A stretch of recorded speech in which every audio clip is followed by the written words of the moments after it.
colegas, estimados estudiantes e invitados todos y participantes. Desde que nosotros nos propusimos realizar el primer simposio, que fue ya hace 5 años, algo muy pequeño por supuesto, hemos tratado de seguir un proceso en el cual nosotros hemos participado activamente con varios colegas de nuestra facultad que generosamente nos han colaborado y participado durante muchos periodos. En esta ocasión también nosotros debemos reiterar todo ese agradecimiento a los participantes que en estos años nos han colaborado, y en esta ocasión no ha sido la excepción. Recordándoles a todos también que la generosidad de los participantes es realmente impresionante. Durante estos años ningún participante nos ha cobrado, y hoy tampoco. Recuerden que cuando hacíamos de manera presencial los otros años, pues nosotros igual, nuestros estudiantes podían y nuestros docentes participaban de manera gratuita, y ese es el objetivo. También nosotros queremos ir relacionando con distintas universidades e instituciones para que puedan dar a conocer sus conocimientos y avances, en este caso de investigación, dentro del campo de las ciencias sociales. En este quinto simposio nos da también mucha alegría que participen algunos de nuestros exalumnos como ponentes. Reitero esa bienvenida a una actividad atípica por las circunstancias de la pandemia que nos vamos a recordar toda la vida indudablemente. Pero sin duda lo importante es que estamos trabajando, estamos haciendo academia, como bien ya lo dijo Cristian. Nosotros tenemos ya el aval académico de nuestra institución, y es algo muy importante, un trabajo arduo que le hicieron varios colegas de la carrera. Luego también Amparito nos compartirá una buena noticia, supongo que la hará, es la persona indicada para hacerlo. Vamos avanzando, vamos trabajando, y como decimos en el lema de nuestra universidad de estos últimos años, la UNACH sigue en movimiento. También qué alegría presentar este quinto simposio de ciencias sociales como parte de la celebración de los 25 años de fundación de nuestra universidad, que recordemos ustedes, se fundó el 31 de agosto del año de 1995. Son 25 años de trabajo, de mucho esfuerzo, y sobre todo de visión hacia servicios a la sociedad riobambeña, del centro del país, ecuatoriana, y por supuesto nos vamos proyectando también internacionalmente. Gracias, estimadas autoridades, por acompañarnos. Gracias, estimados ponentes. Gracias, estimados colegas y estimados estudiantes. Cristian, muchas gracias. Muchas gracias, Lenín. Damos la palabra entonces a nuestra señora decana, la doctora Amparo Cazorla, la decana de la Facultad de Educación, Humanidades y Tecnologías. Muy buenos días. En primer lugar, permítame hacer un cordial saludo en nombre de las principales autoridades de la Universidad Nacional de Chimborazo, el PhD Nicolai Samaniego, así como también sus vicerrectores. De igual manera, un saludo muy cordial de quien les habla, el señor vicedecano, el doctor Gonzalo Pombosa, y todos quienes conforman ese equipo de trabajo. Un saludo muy cordial al máster Lenín Garcés, director de la carrera de Pedagogía de Historia y Ciencias Sociales, al equipo de investigadores de esta carrera, el PhD Cristian Naranjo, y todos quienes están bajo trastelón, trabajando para presentar este evento por quinto año consecutivo. Hacia un momento se hacía referencia a que las condiciones en las que nos encontramos a nivel mundial son diferentes a las anteriores. La dialéctica lo ha determinado así. El hombre ha tenido pues esa característica fundamental de adaptarse.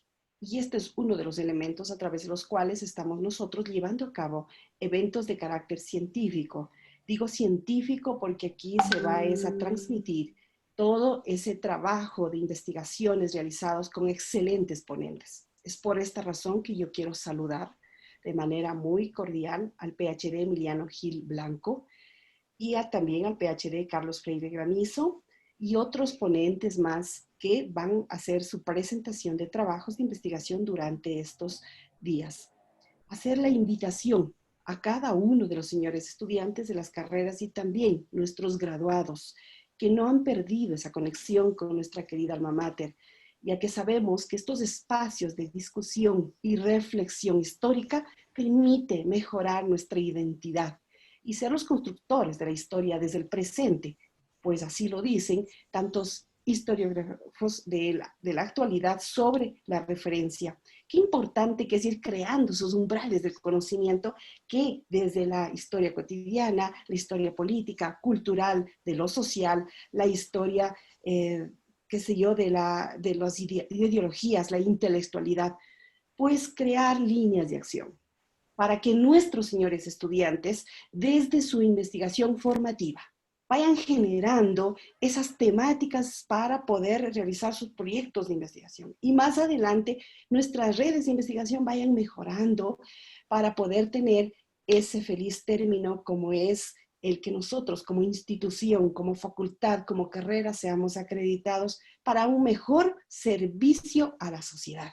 Hace un momento el señor director de la carrera manifestaba algo muy importante. Como universidad hemos estado trabajando los últimos 5 años de tal manera de que esa acreditación llegue con unos máximos puntajes en donde pues hayan permitido mejorar condiciones que en su momento tenían estas dificultades, como todo proceso complejo de desarrollo y formación que presenta dentro de la educación universitaria. Nos permitió en su inicio ver nuestros errores, los cuales hemos ido trabajando y hay la necesidad de seguir trabajando para podernos presentar con una mejor carta hacia la sociedad y la oferta académica sea de calidad para quienes ingresan a la educación pública. Precisamente ese es uno de los objetivos a través de los cuales ha movido que pese a las circunstancias y más el apoyo irrestricto de grandes pensadores y expositores que están realizando investigaciones a nivel mundial, a nivel de país, presentemos el día de hoy. Saquemos, por favor, el mejor provecho de estos 3 días de discusión, que indudablemente será quien gane la academia. En nombre de nuestras autoridades, del mío propio, declaro inaugurado este evento y muchos éxitos. Vamos todos a apoyar y seguir adelante con ese ánimo. Muy amables, que tengan un buen día. Gracias. Muchas gracias, doctor Amparito. Vamos a dar entonces inicio a este simposio, el 5º simposio de Ciencias Sociales, dando la bienvenida otra vez a todos los amigos y estudiantes, profesores, gente de afuera que nos está visitando y que nos está escribiendo. Muchas gracias. Gracias también al doctor Emiliano Gil Blanco. Voy a introducirlo a él. Él es doctor en Historia de la Universidad de Alcalá, autor de artículos muy citados como Los Pasos del Cine en Ecuador, el tráfico del puerto en Veracruz. Es docente investigador de la Universidad de Alcalá y de la Universidad de San Francisco de Quito. Es experto en historia contemporánea, historia de América Latina, republicana y la ilustración. Y claro, también experto en historia económica, que hemos podido conversar un poco, y toda la idea que tienen de la construcción de una asociación de historia económica que no existe en Ecuador, que me parece una excelente idea. Emiliano, muchas gracias por estar acá, gracias por visitarnos, por aceptar nuestra invitación. Un gusto, un placer, un honor tenerte con nosotros y te dejamos entonces listo para que puedas presentar tu ponencia. De acuerdo. Muchas gracias por invitarme, muchas gracias, doctora Cazorla, muchas gracias, doctor Garcés, muchas gracias, doctor Naranjo, muchas gracias a todos por estar aquí conmigo. Como vuelvo a repetir, es un gran honor compartir mis conocimientos y todo mi bagaje investigativo con ustedes.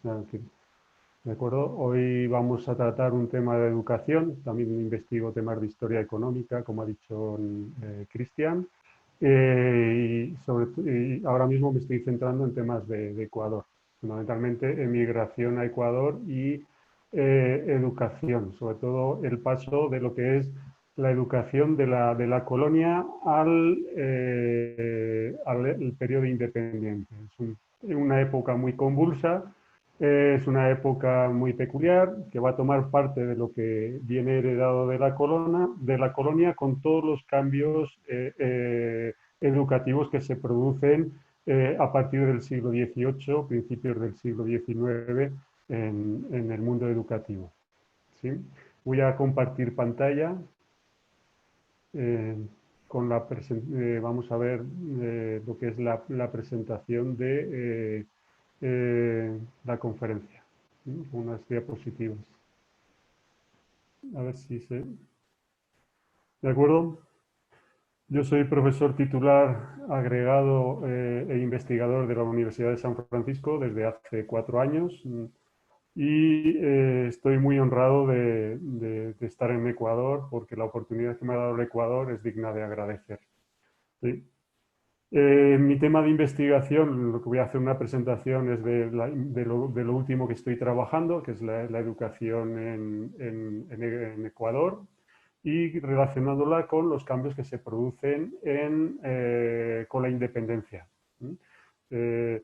sobre todo viene de unos pensadores que van a intentar criticar o cambiar el sistema educativo en la colonia, de la colonia, perdón.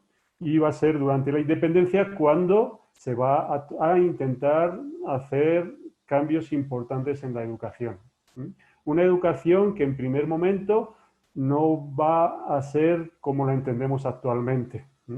Va a ser bastante limitada, sobre todo a las élites, oligarquías que van a formarse en las universidades públicas y privadas, entendiendo públicas las que crea el Estado o la corona y sobre todo las privadas que son fundamentalmente eclesiásticas, ¿vale?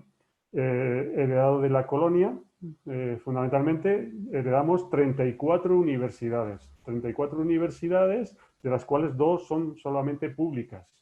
Luego van a ir cambiando a finales del siglo XVIII con la reforma de la Ilustración, que va a hacer un americano, un limeño afincado en España, que es Pablo de Olavide, que va a empezar lo que es la reforma de la Universidad de Sevilla, y a partir de ahí se va a reformar todo el sistema educativo universitario. ¿Sí? Entonces, yo he dividido la charla de hoy en 3 partes, fundamentalmente lo que es una pequeña introducción para hablar de lo que es la educación en la colonia. Si no, no podríamos entender el desarrollo que se va a producir luego cuando se haga independiente América Latina. Luego el periodo de la Gran Colombia, y ahí se ponen las bases de lo que es la educación que luego se va a hacer en la República Ecuatoriana, y finalmente el periodo del Ecuador independiente a partir de 1830. ¿Sí? Y dentro del Ecuador independiente yo lo he dividido en periodos presidenciales, que me parecen bastante llamativos para dividirlo en periodos. ¿Sí? Voy a tratar solo hasta la época de José María Urbina, es en cuanto a educación, junto con Juan José Flores, uno de los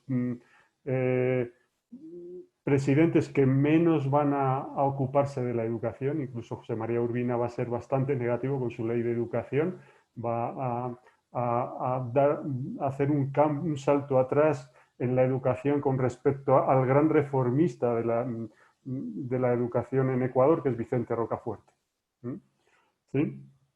Y es la estructura de lo que voy a hablar. ¿De acuerdo? En cuanto al periodo, el origen, o sea, de la educación en el periodo independiente, tenemos que pensar que heredamos, como ya he dicho, un sistema occidental, europeo, español, que durante 3 siglos estuvo funcionando en América Latina. Fundamentalmente, desde un primer momento, los españoles van a intentar meter su cultura, su lengua, su religión, etcétera, etcétera. Y por eso los primeros establecimientos educativos se van a dedicar fundamentalmente a civilizar y culturizar occidentalmente a los indígenas o aborígenes americanos. ¿Sí? Y van a ser fundamentalmente las órdenes religiosas las que van a crear estos centros educativos. Esto no quiere decir que no haya centros privados, que los va a haber. De hecho, el primer centro privado no religioso, perdón, que se va a crear en Ecuador es una escuela a través del Cabildo en 1542. Pero fundamentalmente son las órdenes religiosas. Mercedarios, franciscanos, agustinos, jesuitas y dominicos los que van a controlar la educación. Fundamentalmente las 3 últimas órdenes, que son los que van a crear universidades en el Ecuador colonial y en América Latina colonial, fundamentalmente dominicos y jesuitas, que son los que van a controlar la educación y la formación de funcionarios y de religiosos, que es para lo que va a estar destinada la universidad fundamentalmente. Mientras tanto, lo que es la enseñanza primaria y secundaria, la primaria fundamentalmente va a estar a través de los cabildos y de la iglesia, va a estar, se van a crear una serie de centros de formación, ¿sí? Alrededor de, fundamentalmente, de iglesias y con los sacerdotes, fundamentalmente, son los que van a ser de maestros, porque no hay un sistema de formación de docentes hasta el siglo XIX, ¿sí? ¿De acuerdo? Con lo cual, muchos de estos centros van a estar con profesores mal formados, con pocos medios, y esto se va a notar mucho en la calidad de la enseñanza. ¿De acuerdo? Muchos de estos centros van a estar financiados por los mismos padres de familia que van a intentar contratar un profesor para dar formación a sus hijos. Muchos de ellos, sobre todo en las élites, se van a formar no en escuelas, sino en los domicilios, con preceptores privados. ¿De acuerdo? Con lo cual vamos a ver las grandes carencias de la educación que se van a heredar de la colonia y que van a continuar en la independencia, o la independencia se va a agravar, porque vamos a entrar en una serie de guerras civiles y la educación va a entrar en segundo plano. No, el primer presidente, Juan José Flores, apenas va a hacer por la educación, porque fundamentalmente los ingresos se van a dedicar a las guerras civiles que se van a desarrollar al principio del siglo XIX. ¿De acuerdo? Fundamentalmente, escuelas de primera educación se van a destinar, o sus principales clientes van a ser fundamentalmente indígenas, mestizos y blancos pobres. ¿Sí? Las escuelas de secundaria, por decirlo de una manera, en aquella época no se entendía este sistema, sino que directamente entraban en los grandes colegios, destinados fundamentalmente a las oligarquías blancas, o sea, a los criollos y a los españoles peninsulares que llegaban a América Latina para los hijos. Entonces, es una educación de castas, ¿de acuerdo? Y no va a haber una importante formación para mujeres. La va a haber, ya lo veremos, va a haber 2 colegios en Quito que se van a crear, pero fundamentalmente con otros fines. Y la educación de la mujer empieza a desarrollarse en América Latina a finales del siglo XIX. Perdón, del siglo XVIII, discúlpeme. ¿Sí? Como decíamos, la primera escuela la funda el Cabildo a los pocos años de fundarse la ciudad de Quito. Y la va a fundar y al frente de esta escuela se va a poner un profesor que no es español, es griego, por eso se le llama Juan el Griego. Y se va a dedicar fundamentalmente a enseñar a leer, a escribir y lo que es catequizar fundamentalmente a los españoles, a los hijos de españoles o a los indígenas en ese momento. 9 años más tarde se crea el Colegio de San Juan Evangelista, que es básico para entender el origen de la educación en Quito. El Colegio de San Juan Evangelista, fundamentalmente, se va a dedicar a formar a indígenas y mestizos y blancos pobres en temas de fundamentalmente evangelización, saber leer y escribir, las primeras reglas matemáticas, pero van a desarrollar fundamentalmente oficios. De ahí surge la escuela a desarrollarse unas especialidades artísticas que genera lo que es la escuela quiteña, que se va a desarrollar fundamentalmente en el 17. ¿De acuerdo? Los agustinos ya empiezan a crear los grandes colegios, como es el de San Nicolás de Tolentino, los jesuitas crean el seminario de San Luis y los dominicos crean el Colegio de San Pedro, que luego se llamará el Colegio de San Fernando. De estos 3 últimos colegios surgen las 3 universidades quiteñas. Y lo mismo va a pasar en el resto de América Latina. ¿Sí? Junto con Santa Fe de Bogotá, Quito va a ser de las pocas ciudades que tienen más de una universidad. Va a tener 3. Y son las dos únicas ciudades que tienen 3 universidades. ¿Sí? Con lo cual podemos pensar que había un alto nivel intelectual, ¿no? Pero en esos momentos la intelectualidad estaba muy constreñida al tema de la Iglesia. ¿De acuerdo? Fuera de Quito se van a ir poco a poco creando colegios, fundamentalmente religiosos. Los jesuitas van a crear a partir de 1570 en casi todas las grandes ciudades que se van a ir fundando y que se van a ir desarrollando. El primer colegio, también los dominicos, el segundo colegio que se crea en Ecuador es en Guayaquil en 1554.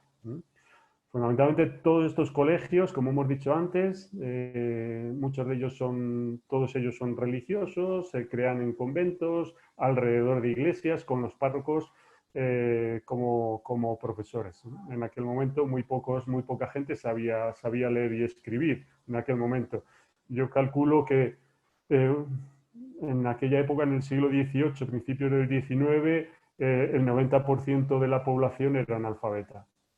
Entonces, esto era, los grandes colegios que se crean van a estar destinados para ese 10% y sobre todo para crear las élites eclesiásticas y administrativas. ¿De acuerdo? En cuanto a la educación de la mujer, va a haber una gran carencia y esto va a continuar hasta casi el siglo XX.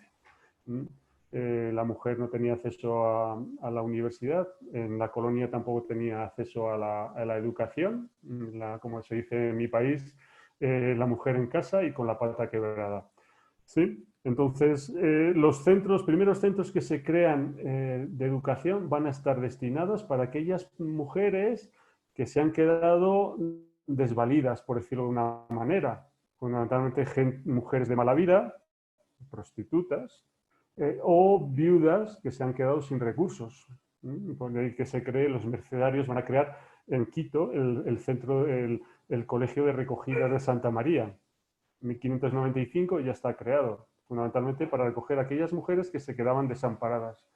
En aquella época no es la sociedad que estamos viviendo ahora. La mujer apenas tenía derechos, lo justo se quedaba en casa y la educación que se va a crear es para formar a mujeres, para educar a los hijos y para llevar adelante la economía doméstica. ¿De acuerdo? Y en 1726 se crea el Beaterio, que va a ser un colegio también para recoger mujeres desvalidas, que se han quedado, como hemos dicho, que han perdido al marido. La mujer quedaba, una vez que se quedaba viuda, quedaba desamparada. A pesar de que muchas veces al casarse recibían una dote que se utilizaba cuando la mujer se enviudaba, se quedaba sin recursos, tenía la dote.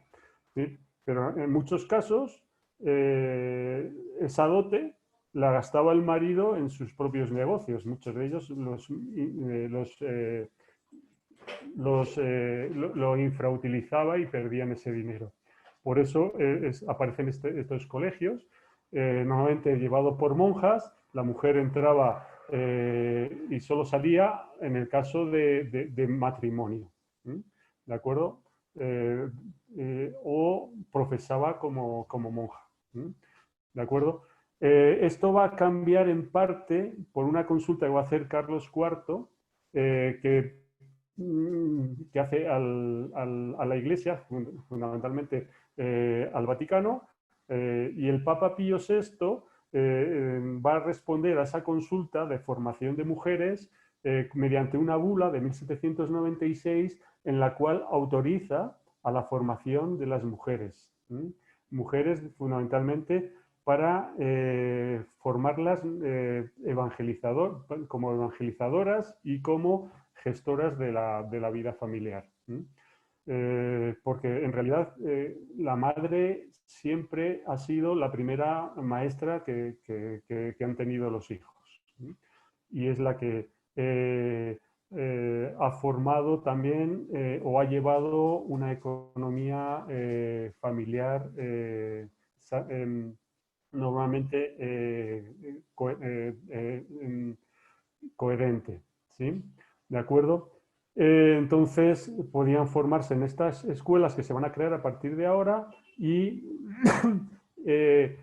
o bien en la casa mediante un preceptor, normalmente ilustrado, que podía ser el padre, como va a pasar aquí en Quito con los grandes, con los marqueses ilustrados, que tienen una importante biblioteca y van a leer los libros que tienen en la casa. Un ejemplo claro, aunque es de México, Juan Inés de la Cruz, se va a formar como una de las más importantes intelectuales que hay en América Latina. ¿Pero por qué? Porque su abuelo tenía una importante biblioteca y la va a leer y a partir de ahí se va a formar. ¿De acuerdo? En realidad no hay una gran política educativa con la mujer.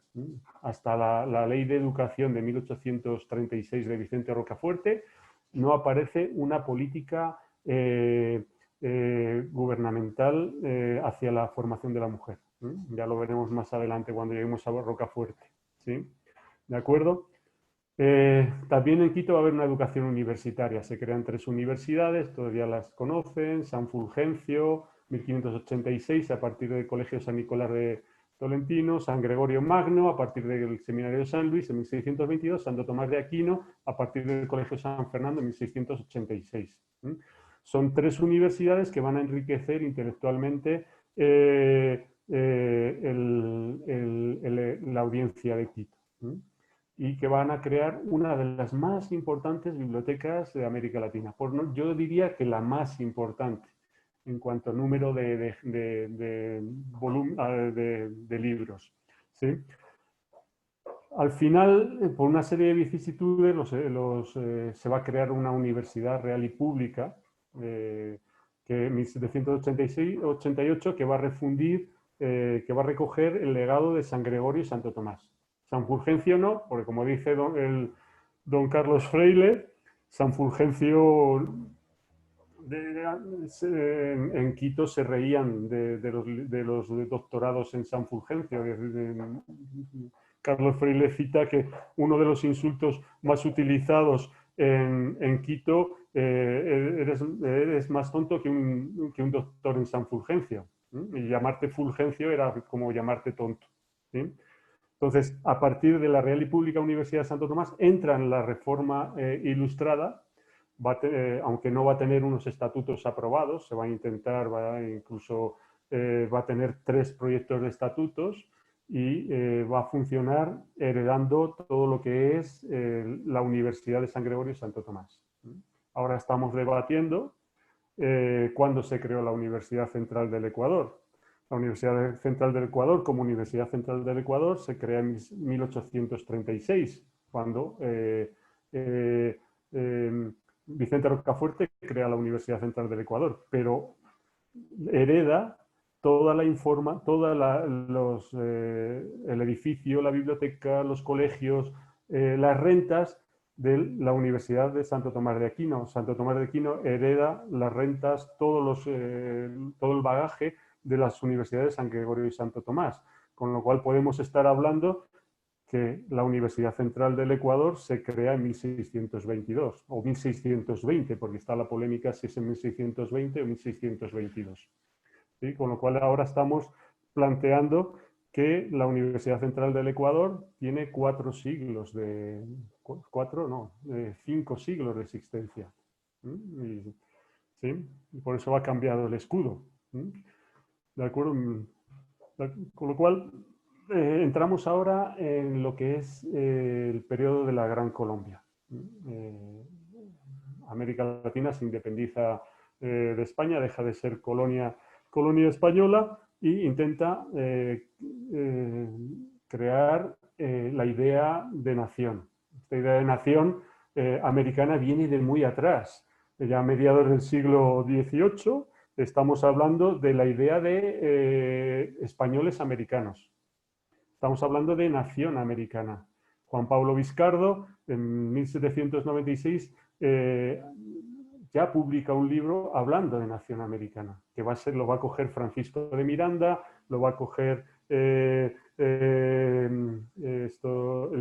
padre Hidalgo, el padre Morelos, y van a ser la base para crear una idea de nación, que la va a coger también Simón Bolívar, de nación como América como nación. Lo que pasa es que luego al final, por las disputas familiares que va a haber entre las muchas familias o caudillos que se van a crear, se va a extinguir América.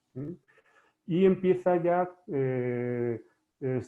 Bolívar tiene ya una idea clara de lo que quiere para la educación. La educación fundamentalmente para formar ciudadanos. Pero estas ideas ya las ha recogido anteriormente. En 1810 ya crea un colegio en Caracas con lancasteriano.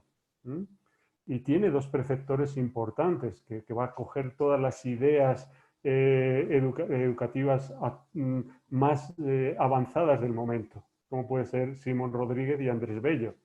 ¿Sí? Simón Rodríguez, que va a estar también aquí, en La Tacunga, creando un colegio. Estas ideas nuevas, modernas, que aparecen fundamentalmente con Rousseau y Pestalozzi, empiezan ya a aplicarse en América Latina con las leyes que van a crear la Gran Colombia. Lo importante es fundamentalmente el concepto de educación pública. O sea, ya el Estado es el que debe dirigir y financiar la educación.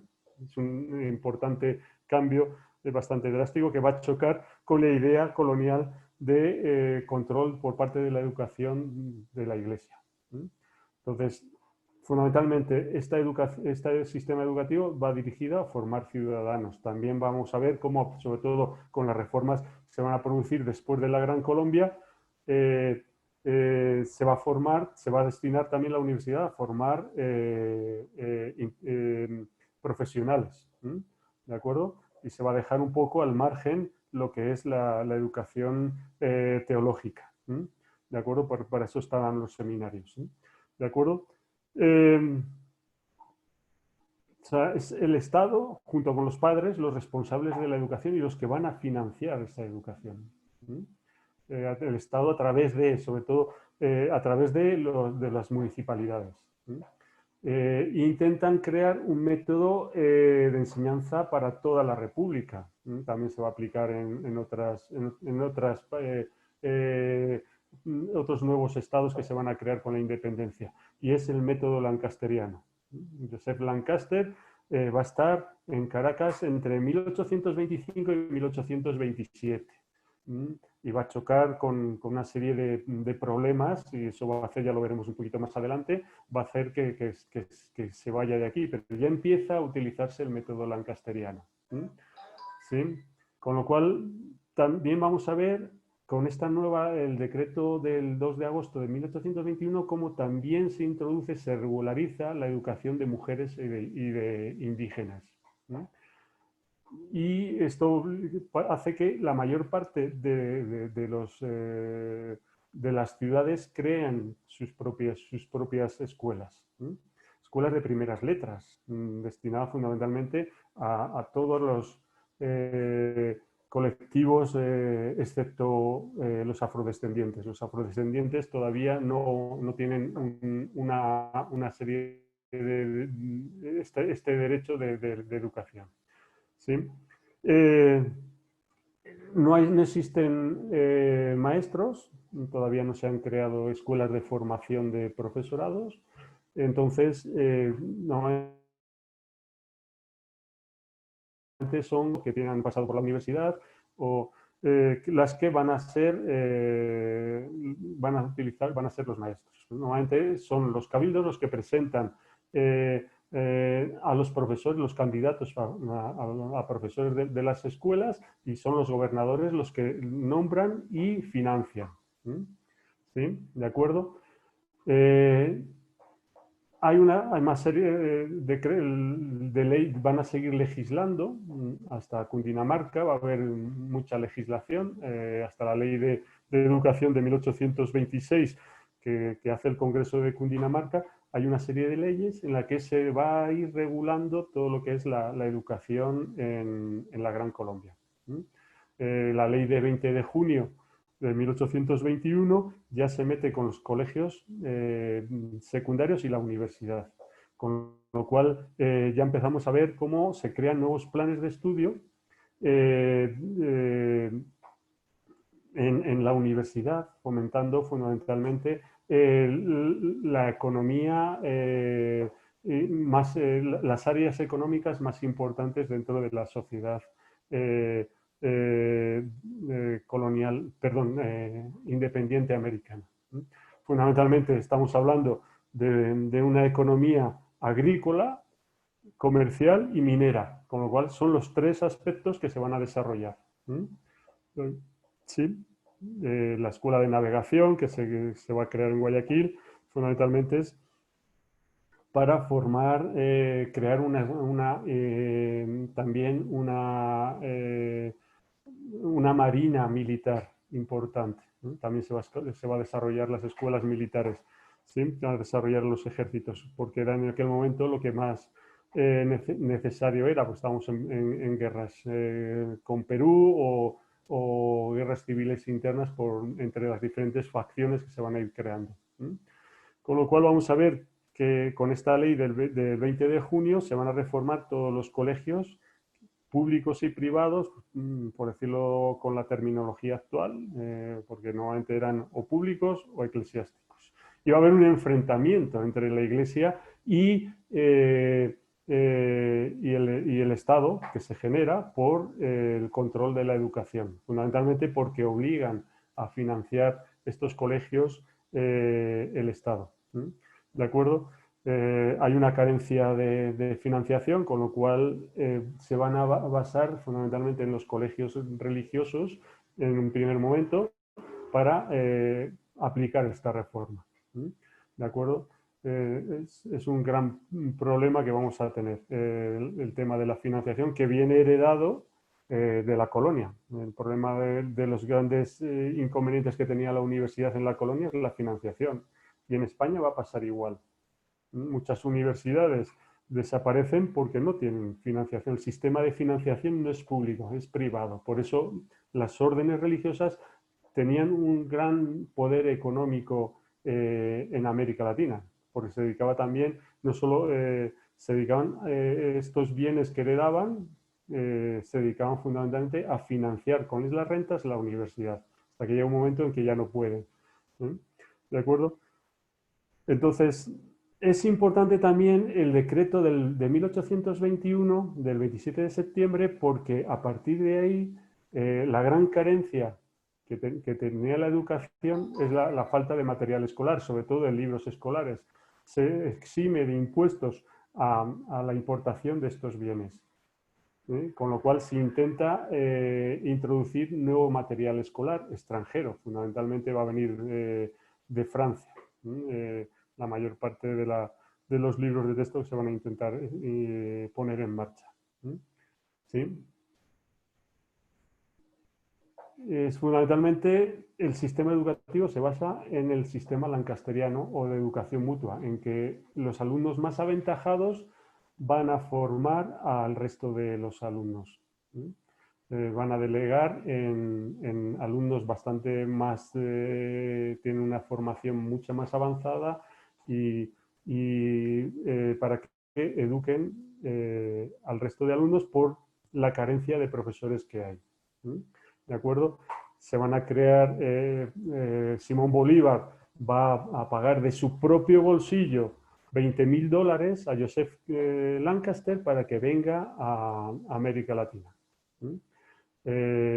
Entonces, Lancaster va a estar aquí, como hemos dicho, entre el 1825 y 1827, creando fundamentalmente colegios en Caracas. ¿Sí? Joseph Lancaster es un cuáquero. El problema que vamos a tener aquí, sobre todo con la introducción de maestros extranjeros, fundamentalmente es el problema religioso. Lo vamos a ver luego cuando se cree la escuela de mujeres por Vicente Rocafuerte. Que van a traer fundamentalmente profesores protestantes y eso va a chocar con la Iglesia Católica y les van a hacer la vida imposible. Pero aquí con Joseph Lancaster los problemas que va a tener no solo va a ser con la Iglesia, sino también va a ser porque el mismo cónsul inglés, él es inglés, lo considera como un fraude. Entonces, y también por el idioma. El idioma, él no va a conocer muy a fondo el español, entonces va a tener ese problema y eso es básico para la educación. Josep Lancaster, sobre todo con uno de sus principales discípulos, que va a ser Fray Sebastián Mora Bermeo, van a introducir en América Latina el sistema lancasteriano. Sebastián Mora Bermeo es fundamentalmente colombiano, es neogranadino y va a crear fundamentalmente la primera escuela de formación de profesores en Bogotá. ¿Sí? Luego va a venir a Quito, en 1824 está en Quito y va a crear colegios en todas las grandes ciudades. Lo vamos a ver en Quito, en Cuenca, en Riobamba, en Ibarra, en Guayaquil, creando colegios lancasterianos. ¿De acuerdo? Pero con el mismo problema que vamos a tener en la educación luego, posteriormente, en la época independiente, la financiación.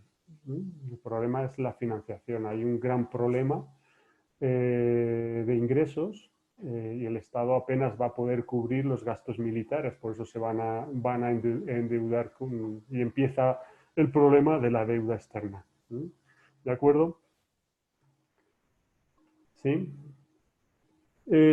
Por ejemplo, yo tengo el dato de las escuelas que se crean en Quito a partir de la época independiente.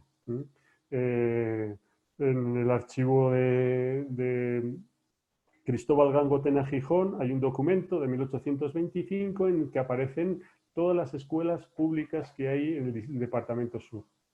El departamento del sur tiene 122 escuelas públicas con 3.433 alumnos. En Quito hay 23, en la cual fundamentalmente 12 están en el mismo Quito y las otras están en ciudades aledañas. ¿De acuerdo?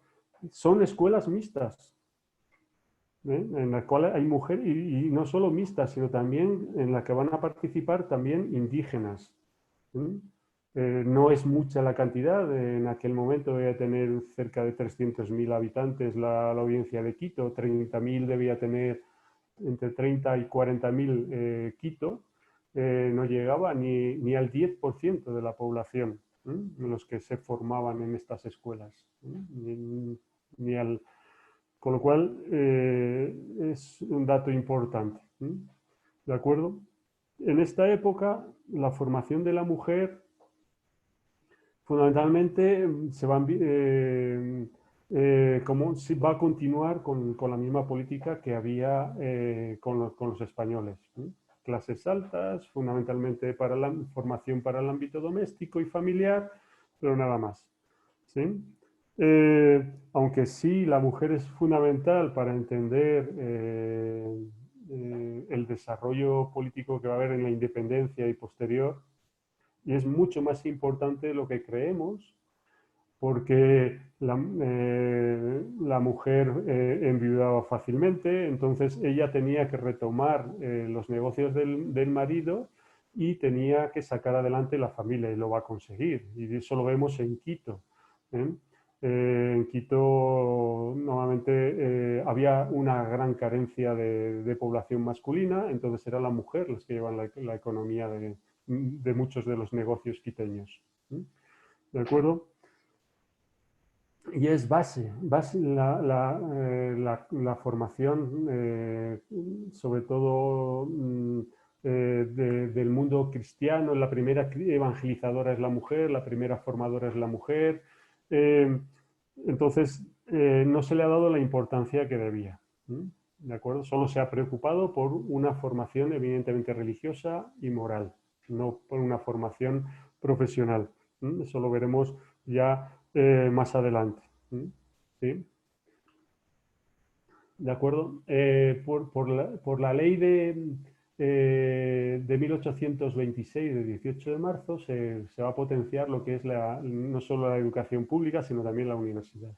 Y se crea lo que es la Universidad de la Gran Colombia, la Universidad Central de la Gran Colombia, con las 3 sedes, en Bogotá, en Caracas y en Quito. ¿De acuerdo? que es una copia de lo que es la Universidad Napoleónica. Napoleón va a crear una universidad para responder a las necesidades del imperio. O sea, lo que busca fundamentalmente son funcionarios bien formados que saquen adelante la gestión del imperio. O sea, con lo cual va a ser una universidad profesionalizante, descentralizada, con sedes en diferentes capitales, como hemos visto, y ya aparece la idea de facultad, que va a separar los diferentes conocimientos que tenemos actualmente. Mientras tanto, antiguamente las universidades no se separaban por facultades, sino por cátedras. ¿Sí? Y va a seguir siendo igual que en la colonia, una universidad eminentemente oligárquica, al servicio, como digo ahí, de las clases dominantes. ¿Sí? ¿De acuerdo? Es importante porque va a desarrollar una facultad de medicina. La única facultad de medicina que había en Quito durante la colonia lo tenía la Universidad de Santo Tomás, pero era una medicina totalmente arcaica. Fundamentalmente, con la creación de la Facultad de Medicina de Quito en 1827, ya aparecen las diferentes áreas de la medicina y van a importar, se va a traer profesores extranjeros para formar a los médicos. Y no solo a los médicos, sino también va a haber científicos que van a traer para desarrollar la ciencia en la universidad. Las ciencias naturales se van a desarrollar, la jurisprudencia se va a dejar al lado el derecho canónico, aunque no va a desaparecer, pero sí va a perder la importancia que tenía durante la colonia para desarrollar el derecho civil. Parece la historia como una de las importantes ciencias que se van a desarrollar. ¿Sí? ¿De acuerdo? Como decía antes, en las ciencias lo que van a traer fundamentalmente son científicos de fuera. En 1826 tenemos a William Jameson, que es un cirujano y botánico escocés, que aparece en la Universidad Central, contratado en la sección en la sede de Quito como profesor de química y botánica.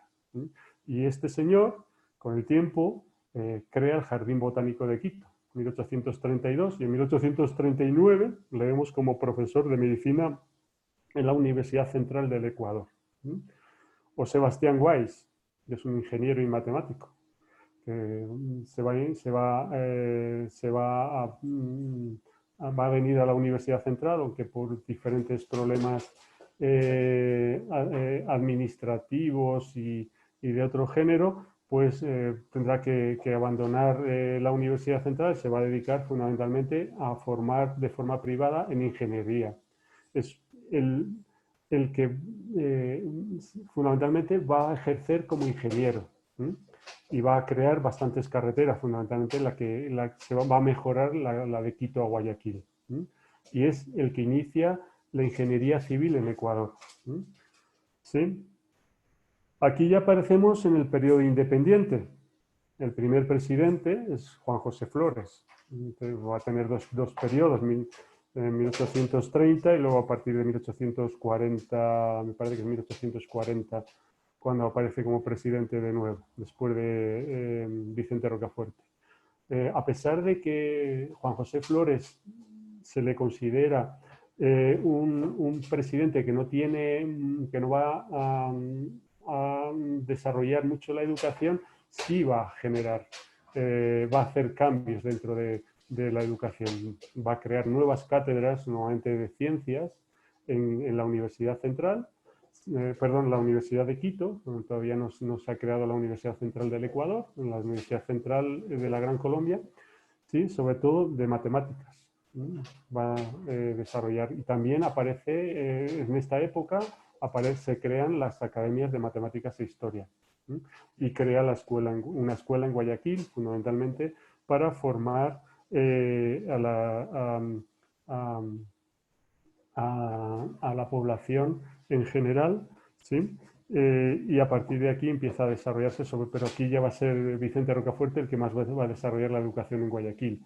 Desarrolla fundamentalmente la matemática y la filosofía. ¿De acuerdo? También ya empiezan a haber tanteos para crear nuevas universidades en Ecuador y en 1832 hay una solicitud para crear la Universidad de Cuenca a partir de su seminario. ¿De acuerdo? Pero sobre todo ya empiezan a desarrollarse escuelas científicas para desarrollar para formar a profesionales, fundamentalmente la escuela de medicina o la de zoología, botánica y mineralogía en otras ciudades, que son la base de la creación de otras universidades. Pero a mí lo que me interesa resaltar fundamentalmente es el periodo de la presidencia de Vicente Rocafuerte. Vicente Rocafuerte es un ilustrado y va a cambiar, va a intentar crear un sistema educativo y una nueva universidad.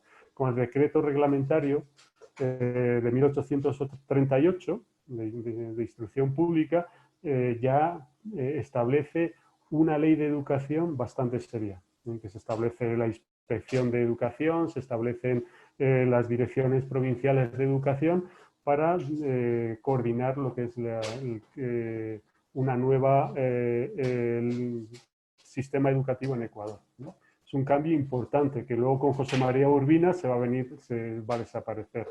Es un salto atrás la ley de educación de Urbina porque dice que no es necesario el tener un título para el pasar por la universidad y obtener un título para poder formarse, con lo cual va a dar un gran cambio en la educación José María Urbina. Pero volviendo a Vicente Rocafuerte, es el presidente que se va a interesar por la formación de las mujeres y va a crear el Colegio Santa María del Socorro, junto en el convento de la Concepción, ¿sí? Fundamentalmente para formar a mujeres dentro del ámbito familiar, ¿sí? Y para eso se va a traer a un pedagogo, William Wheelwright, que se va a poner al frente de este colegio y va a establecer un plan de estudios destinado a formar a las mujeres de una forma más amplia, no solo para el tema de formación en el ámbito familiar, con Rosa Carrión, que es la primera mujer que aparece en la historia de la formación de la educación en Ecuador, y que luego, cuando se vaya a Wheelwright de Ecuador, ella se va a quedar al frente del colegio. Wheelwright es protestante y va a chocar con el obispo de Quito, y este enfrentamiento va a ser su salida. Pero fundamentalmente el decreto reglamentario de instrucción pública va a desarrollar profesionalmente o va a dirigir la educación hacia las necesidades de la nueva república. De ahí que aparezca, por ejemplo, un instituto agrario que lo crea en 1838. O crea la cátedra de medicina en el Colegio Seminario de la ciudad de Cuenca, que es el origen de la Universidad de Cuenca.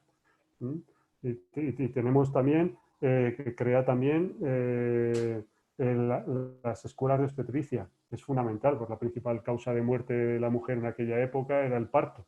Y las condiciones eran poco higiénicas, y a partir de aquí fundamentalmente van a ser hombres los que entren en esta escuela. Posteriormente entrará la mujer y el desarrollo será diferente. ¿Sí? ¿De acuerdo? La segunda presidencia de Juan José Flores no va a haber importantes cambios en la educación. ¿Por qué? Porque tenemos problemas económicos. Estamos en guerra, los principales ingresos fiscales se van a dedicar fundamentalmente a financiar los ejércitos. Pero también a partir de 1839 se empieza a haber un gran desarrollo de escuelas primarias, a través de financiación de municipios, municipalidades y de padres de familia. Y ya vemos que en 1841 ya tenemos 170 escuelas. Ya tenemos 50 más que en 1825. ¿De acuerdo? Y con Sebastián Weiss ya él va a propiciar que entre en la Universidad Central del Ecuador. Va a crear una cátedra para el desarrollo fundamentalmente dentro del Instituto Agrario que se genera en 1838. En esta época aparece en Latacunga Simón Rodríguez, que fue maestro de Simón Bolívar. ¿Sí? Y va a crear un colegio, el de San Vicente, se crea un colegio de San Vicente de Latacunga en el que va a participar Simón Rodríguez. Y es el introductor de las teorías de Pestalozzi y de Froebel en Ecuador. Él era bastante avanzado, ya a finales del siglo XIX. Simón Rodríguez, principios del XX, principios del XIX, empieza a introducir los nuevos métodos que se desarrollan en Europa, originados todos con las teorías rusonianas, ¿no? Fundamentalmente Pestalozzi y Froebel van a seguir a Rousseau, ¿sí? Y sobre todo en esta época se crean los colegios de Cuenca y Guayaquil, ¿de acuerdo? Ya a partir de aquí los presidentes no van a generar grandes cambios en la educación, ¿de acuerdo? Sí va a haber algunos incentivos dentro de la educación, como la reapertura del Colegio de San Vicente de Guayaquil, con rentas públicas, que es uno de los más importantes colegios de Guayaquil. También intenta crear la Universidad de Guayaquil, sobre todo con cátedras de matemáticas, y con Sebastián Weiss, que lo hemos visto en Quito, también lo vamos a ver en Guayaquil, ¿sí? Es una época en que se van a incrementar también colegios de educación primaria en todo el Ecuador. La idea era que en aquellas ciudades o pueblos importantes o parroquias importantes se creen colegios para formar a los niños, a todos los niños. Incluso aparece lo que es la educación gratuita para aquellas familias que no pudiesen pagar la educación. ¿De acuerdo? Es una época en que la educación femenina se abandona, no se le da la importancia que debiera, y empiezan a tener una gran importancia las escuelas religiosas. Lo veremos luego con García Moreno. García Moreno es el que más va a propiciar la educación, va a traer órdenes religiosas para potenciar la educación, ¿sí? De los tres últimos presidentes antes de García Moreno, tampoco se puede hablar mucho de ellos, ¿sí? Fundamentalmente hay que destacar el Decreto de Libertad de Estudios de 1853 de José María Urbina, que va a hundir la educación, todas las reformas que se habían hecho hasta el momento. Va a ser un salto atrás importante y un bajón importante dentro de la educación, ¿sí? ¿De acuerdo? Manuel de Ascasubi, que es un periodo muy corto, ya empezamos a ver periodos cortos de presidenciales, va a crear lo que se denomina las escuelas dominicales por parte del Estado, ¿sí? Y con esto quería terminar mi charla, ¿sí? ¿De acuerdo? Luego viene la reforma de García Moreno, que va a ser muy importante dentro de la educación, pero eso es otro momento diferente y más amplio para desarrollar. Le agradezco, muchas gracias por su atención. Si quieren hacerme alguna pregunta, aquí estoy. Emiliano, muchas gracias. Muy interesante toda la presentación. Yo quería hacerte dos preguntas. Hay algunas preguntas que tenemos acá en el chat, pero quería primero hacerte unas dos preguntas que yo tenía. ¿Cómo ves tú la influencia de la educación europea en Ecuador y, claro, en América Latina, pero sobre todo en Ecuador? Porque sí resalta un elemento que es muy curioso, que hay varios personajes que están dentro de de lo que podríamos considerarlo como en general el protestantismo, ¿no? Entonces, habías mencionado a Lancaster, que si no estoy mal era parte de los Quakers. Habías mencionado también, si no estoy mal, acá está hacia Will Wright, que también era un protestante. Y me surge como esta duda, porque de todas maneras uno tiene la sensación de que una gran parte de América Latina se hace más o se contextualiza más en una educación positivista, una educación como dada a la rigurosidad del instrumento y del método, y se diferencia tanto de los países ya anglosajones por esta suerte de pensar en las artes liberales, todos los países anglosajones, la suerte de pensar en esta diferencia, ¿no? Entonces, ¿cómo ves tú esta influencia de la educación protestante en Ecuador? Porque como tú decías, choca también con la educación católica, pero claro, se tiene, como digo, dentro de este contexto de una educación positivista, ¿no? Una educación casi rigurosa del quehacer del educador y del educando, ¿no? Sí, fundamentalmente es una educación, la influencia europea es grande, ¿sí? Es muy grande porque fundamentalmente es donde se desarrollan las nuevas corrientes educativas. ¿Sí? Hemos hablado de Froebel, de Pestalozzi, porque Pestalozzi se va a poner ya en el siglo XX más los colegios pestalozzianos. ¿Sí? Fundamentalmente es la influencia occidental, estamos dentro del área de influencia occidental, entonces es fundamental la influencia europea. Y la mayor parte de los cambios van a ser en el área protestante. Entonces va a chocar mucho con lo que es la mentalidad católica de América Latina. Gracias, Emiliano. ¿Puedes tú ver, porque tenemos algunas preguntas, tienes tu acceso al chat y a una sección que se llama preguntas y respuestas? Estoy viendo en el chat. Vamos a ver la primera pregunta.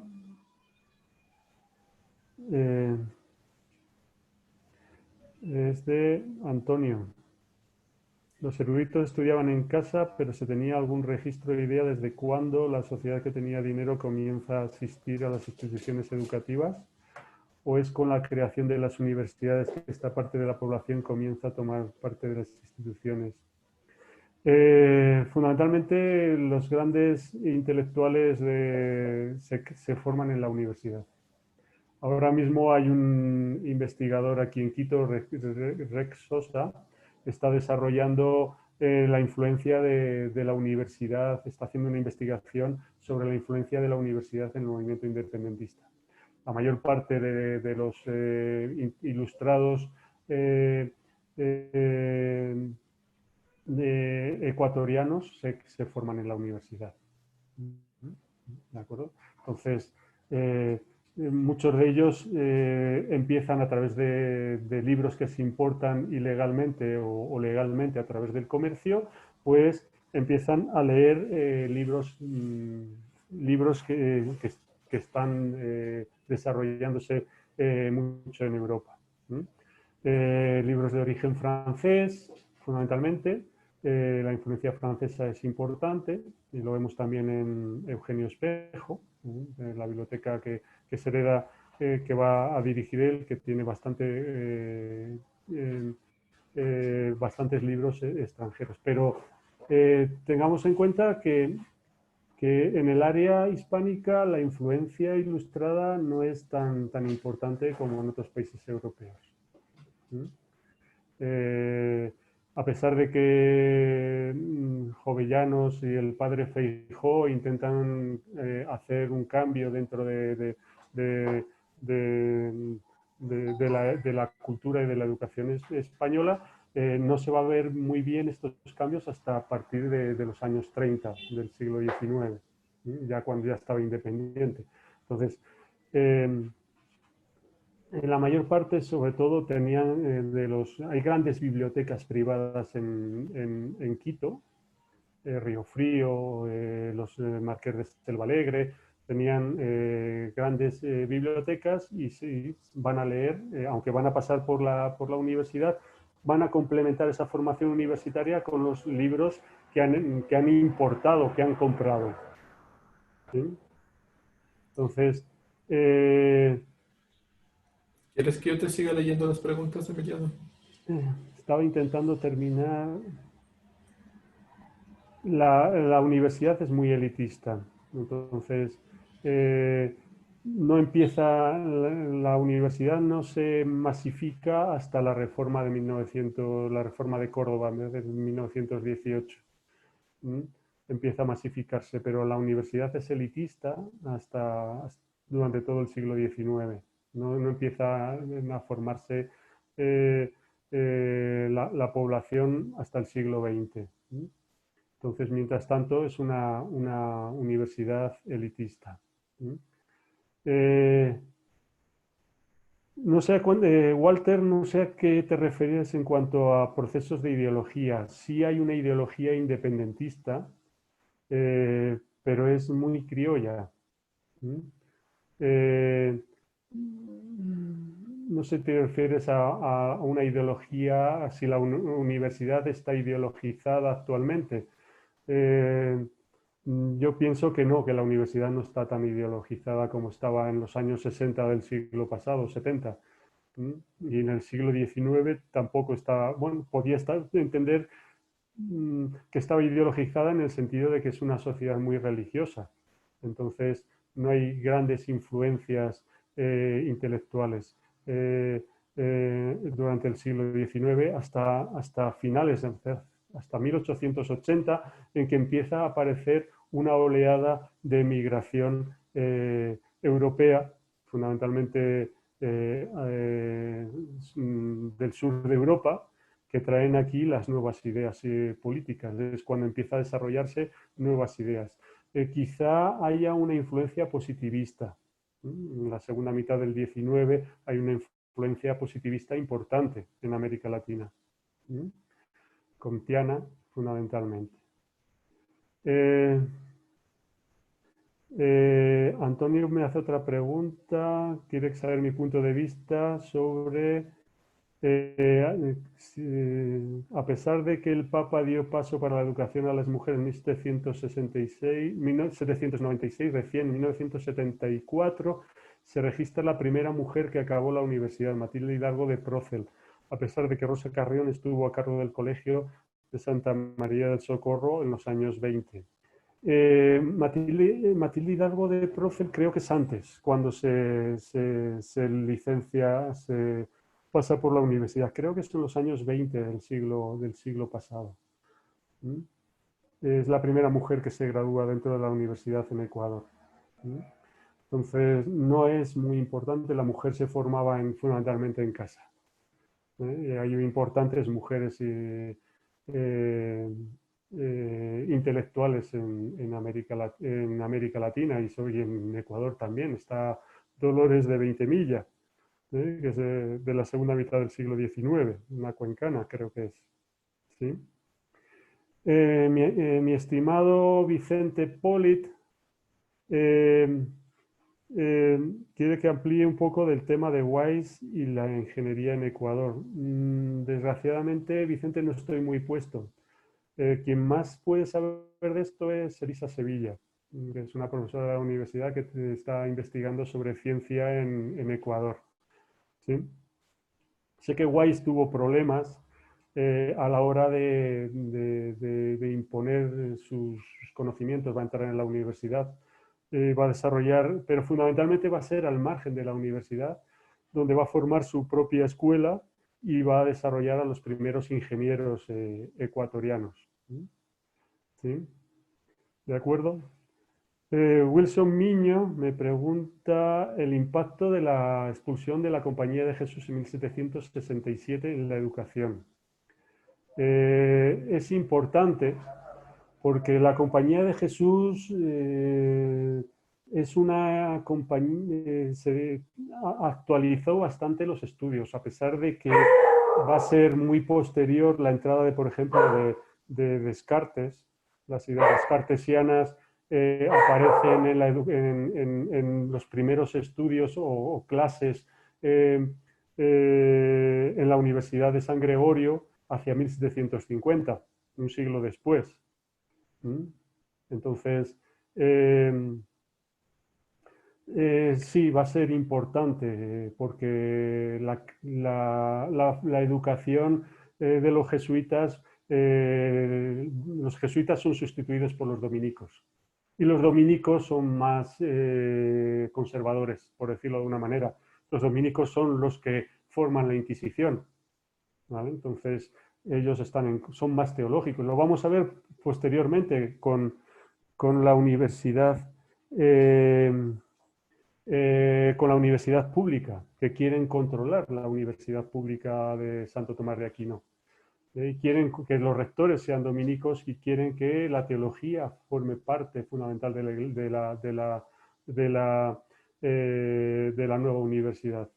Entonces, es un retroceso en la educación. Y eso va a ser una de las principales, una de las muchas causas que van a crear descontento contra los españoles. ¿Sí? La expulsión de la Compañía de Jesús. ¿Sí? Toda pongamos entre comillas, la avanzada educación que tenían los jesuitas desaparece. Entonces, es un salto atrás la desaparición de los jesuitas dentro de la educación colonial. La implicación es diferente. Los jesuitas son expulsados por otros motivos, ¿no? Pero sí, y hay revueltas en América Latina por la expulsión de los jesuitas. Por eso se hace a escondidas la expulsión. Freddy me hace otra pregunta. ¿Se puede sostener la idea que la educación en América Latina se genera desde una visión homogeneizante con la finalidad de crear el Estado-nación?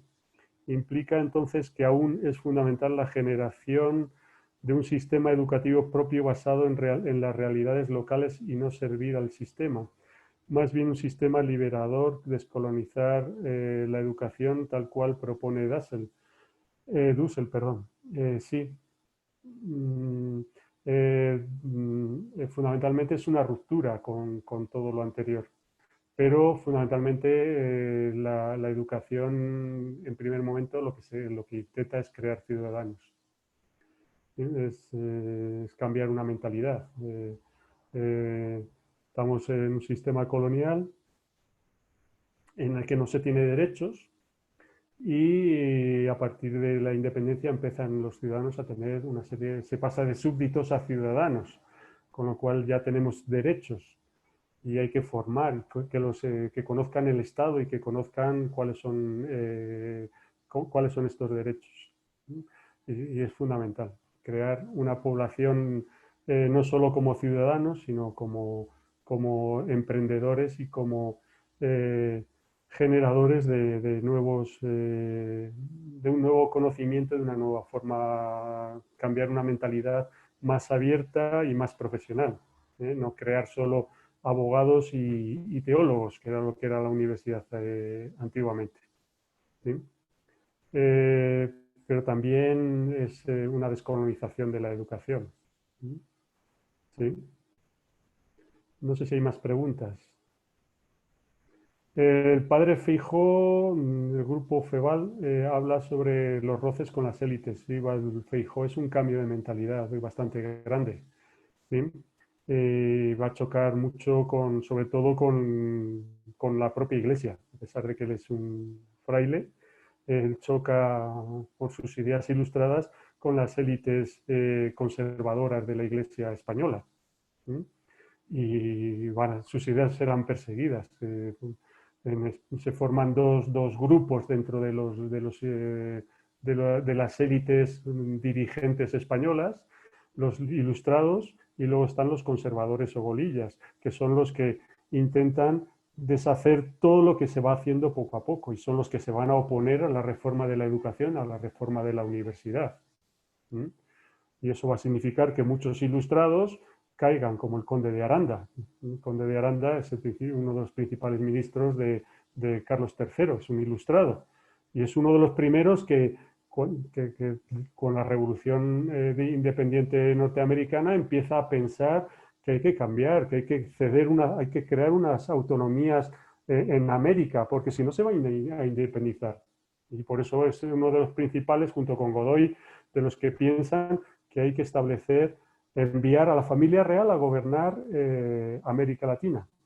¿Vale? Esto no se va a producir hasta la Constitución de 1812, que se reconoce a América Latina los mismos derechos que los españoles.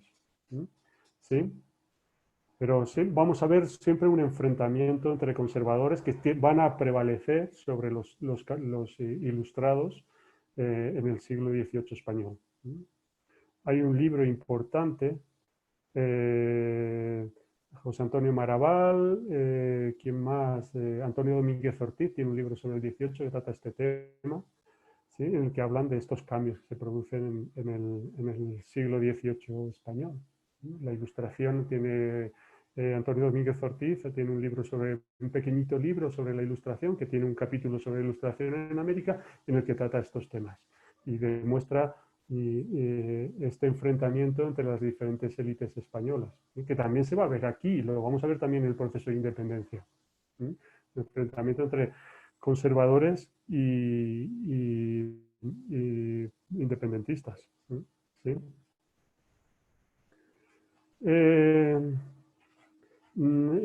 Vicente Polit me pregunta sobre si el Instituto de Agricultura de Simón Rodríguez, que hay ahora en La Tacunga, tiene algo que ver con el colegio que se fundó en el siglo XIX.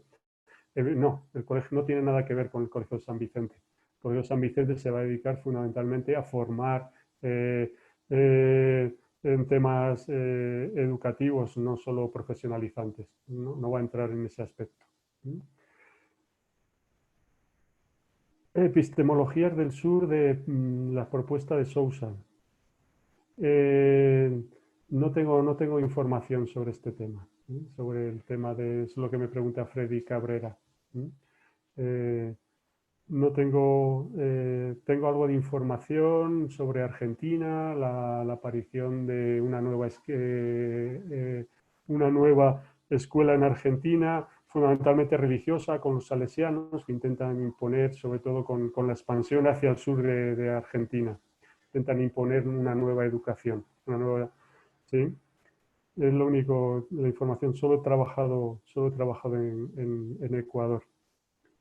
Y María Arévalo pregunta, si bien es cierto, a través del tiempo todo gobierno trata de la educación a la mujer, pero ¿qué pasa cuando la educación cambia a mixta y con ello el respeto a la mujer ha cambiado como lo es hoy en día? ¿Qué piensas sobre la ecoeducación? ¿Será negativa? Es una pregunta comprometida. Sí, yo pienso que la educación es positiva. La educación mixta, yo he pasado del sistema en mi país, de un sistema de separación de sexos a una formación conjunta mixta, y siempre he pensado que es positiva. Sí, y por muchos aspectos. No podemos extrapolar al problema de género. Yo creo que una educación mixta desaparece. ¿Sí? Aunque son dos caracteres, dos formas de pensar, de trabajar diferentes, entre el del hombre y de la mujer, pero sí podemos aprender los unos de los otros. La educación de la mujer se va a desarrollar fundamentalmente a partir del siglo XX, cuando más se va a desarrollar y más derechos va a adquirir la mujer en cuestión de educación. ¿Sí? Y las escuelas mixtas, en 1825, en la documentación que yo he encontrado en el archivo Angotena Gijón, sí hay escuelas mixtas en Ecuador. Y hay escuelas mixtas en las que no solo participa la mujer, también los indígenas. ¿Sí? ¿De acuerdo? Entonces, aunque son mínimas, las mujeres representaban un 5% de los alumnos que se educaban en estas escuelas. ¿Quién más? Grupo FEBAL. Se sabe que las ideas ilustradas estuvieron al alcance de ciertos sectores, sobre todo las élites. ¿Se puede decir que prepararse en el ámbito educativo fue por vanidad de las élites? Yo creo que fue por interés de las élites de generar, mejorar económicamente y políticamente, administrativamente la formación. Poco a poco, sobre todo, la independencia es una revolución también mestiza, en la que los mestizos empiezan a participar en política y ellos van a empezar a acceder a la educación. Entonces, no solo en el periodo independiente, ya las élites ya empiezan a ser también mestizas. Tenemos a Páez. Páez es mestizo. Entonces, y va a controlar la política venezolana hasta mediados del siglo XIX. Y no solo la política, se va a convertir en un oligarca más, va a controlar buena parte de las haciendas venezolanas, va a tener un gran poder económico. ¿Sí?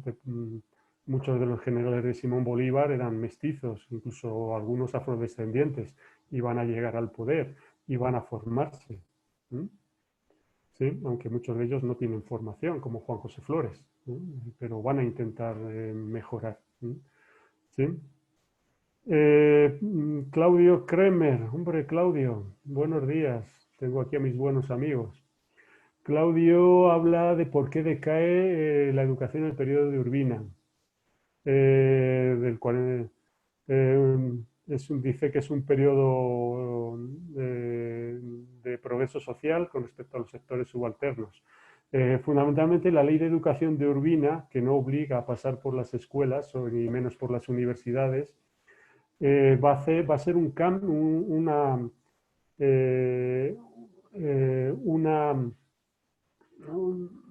¿cómo te lo dirían? Un bajón intelectual, porque no van a seguir los planes de estudio, ¿no? Van a seguir planes de estudio totalmente independientes, en función de los intereses perdón, de cada familia, de cada persona. Entonces, aquí podemos hablar que hay un bajón muy grande. Aparte, no se controlaba, se hacía un examen de estado. Entonces, se vio que en esos exámenes de estado la calidad de la educación de estas personas que examinaban bajó bastante. Por eso se dice que es un bajón, en cuanto a la educación. Es un salto atrás importante en cuanto a la educación, que luego lo va a solucionar García Moreno con toda la reforma educativa que va a hacer. García Moreno es un personaje bastante controvertido, pero es fundamental para el cambio educativo, y no solo educativo, también a él le debemos la unidad del Ecuador. Sin García Moreno estaríamos divididos en 4 estados. ¿Sí? Muchas gracias, Raúl, por tu mensaje. Raúl dice, ¿cuál cree que es la importancia de la educación colonial para los tiempos de hoy? Volvemos a la polémica. Yo soy español. La influencia colonial va a continuar. Continúa, porque las élites son las mismas, las que continúan. Los mismos criollos que son los que intentan acceder al poder que no le deja la colonia, entonces son los que se mantienen. Entonces, somos una sociedad elitista actualmente. Entonces eso es herencia de la colonia y eso lo vemos en la educación, aunque ahora mismo la educación en Ecuador, el índice de analfabetismo es mínimo. La alfabetización está por encima del 90%, creo. No sé si el 86 o el 87 o un poco más del 90. Eso quiere decir que hemos cambiado bastante. El elitismo en la educación ha desaparecido. ¿Sí? Pero sí hay una influencia colonial. Totalmente, es una cultura totalmente heredada de los españoles. La influencia es importante. Es que no me sale el nombre completo, no sé quién. Cristian Naranjo. Cristian, creo que te conozco. No, estaba solo poniendo ahí, Emiliano, Sí, que perdón, estábamos Cristian. cambiando, sí. Sí, sí. Gonzalo Díaz tiene una pregunta más que está justo ahí en el chat. A ver, podemos encontrar por el periodo por ti expuesto ciertos elementos para una concepción de la educación como un derecho del ciudadano y una obligación del Estado. ¿Qué personajes iban en esta línea? ¿Qué personajes iban en esta línea? En primer lugar, sí, la educación empieza a ser un derecho y aparece en la primera constitución de la Gran Colombia. Y el Estado como garante de esta educación. Bolívar es el principal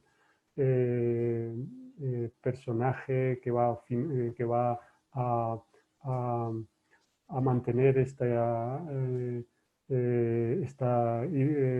universalización de la educación.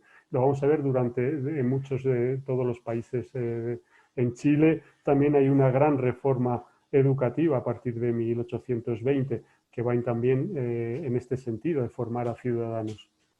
¿Sí? ¿Por qué? Pues es un desarrollo del Estado. Por eso interesa formar a los ciudadanos.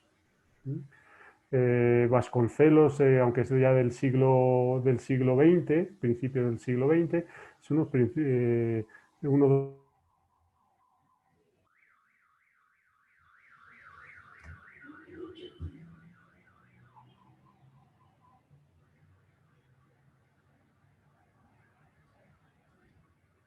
Aló.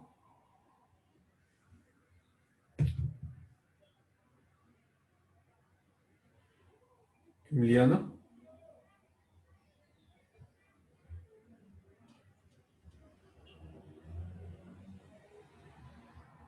Aló.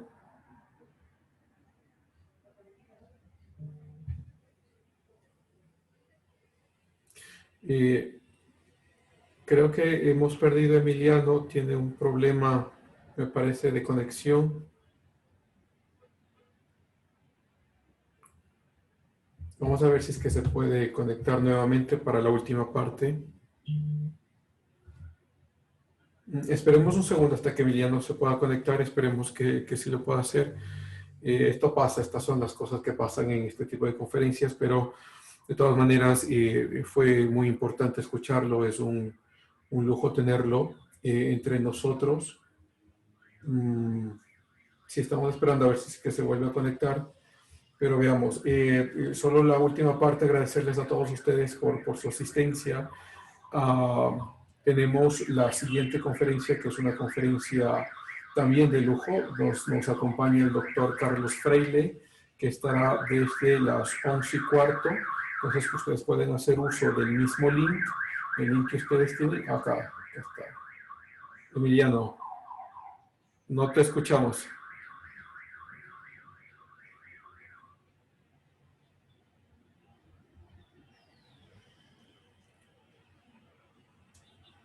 Perdón, disculpa, Cristian, te estaba llamando por teléfono para decirte que se me ha caído el internet. No Sí, sé, sí, no, eso nos una imaginábamos, no pregunta te más. preocupes. Eso pasa. Sí, sí. No, pero queríamos agradecerte, Emiliano, en esta parte final por tu tiempo. Gracias por compartir con nosotros la ponencia. Es un lujo tenerte con nosotros y queríamos, ya te haremos llegar vía online, pero queríamos pues aquí ponerlo para todos, ¿no? El quinto simposio de Ciencias Sociales de la Universidad Nacional de Chimborazo. Mediante el presente agradece al doctor Emiliano Gil Blanco por su conferencia magistral de la influencia y los cambios producidos en el sistema educativo con la independencia del caso de Quito, dictada el 25 de agosto del 2020, firmado por el director de carrera, la señora decana y mi persona. Entonces te damos las gracias, Emiliano, si tienes quizá alguna palabra final y terminamos entonces con tu charla. Muchas gracias por invitarme, muchas gracias a todos, a Amparo, a Lenin, a ti, Cristian, sobre todo a ti, porque tú eres el que has contactado conmigo. Solo deciros que es necesario seguir investigando en temas de educación porque tema bastante rico y poco estudiado y merece para conocer cómo estamos actualmente, en la situación en que nos encontramos actualmente. Muchas gracias, Emiliano. Y para Gracias a todos ti. recordarles que a las 11:15 tenemos la charla del doctor Carlos Freire Granizo.